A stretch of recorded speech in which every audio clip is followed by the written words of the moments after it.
अभी तो यहाँ हाँ शुरू இப்படி நோட்டை வச்சுக்கலாமா ऐसे रख के ऐसे ही रखो। हाँ நன்றாண்டு விபவதான் சிம்ம திங்கள். एक मिनट, आप आपका वो पेन यहाँ रखो, इधर से शुरू है।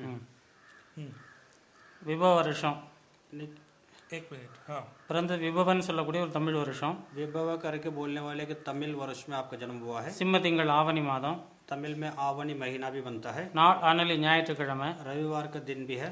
தசவன்பான் 19ஆம் தேதி. 19 तारीख तमिल का 19 तारीख में जन्म हुआ है। ஷீரிடம் என்னும் மிருகசீரிட நட்சத்திரம். मिर्गशीर्ष नक्षत्र भी है।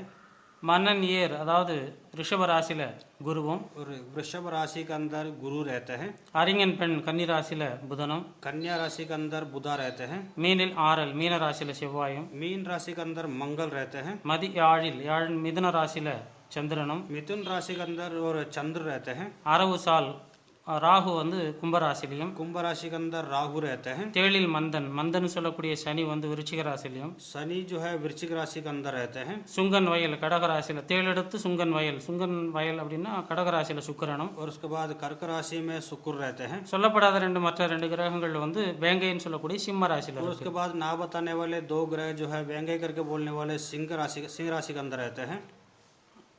தெரிவித்த கோழிவார் கூடும் காலம் இப்படி நவகிரக நிலைகள் அமையக்கூடிய காலத்துல और इस तरीके से नवग्रह संचार वगैरह करते समय पर நல்லதொரு உயர்ந்த குடும்பத்துல கடைசி பிள்ளையா பிறந்திருக்காங்கன்னு சொல்லியிருக்காங்க. और एक अच्छे परिवार में माँ बाप के लिए आखिरी संतान के रूप में आपका जन्म हुआ करके बताए गए हैं।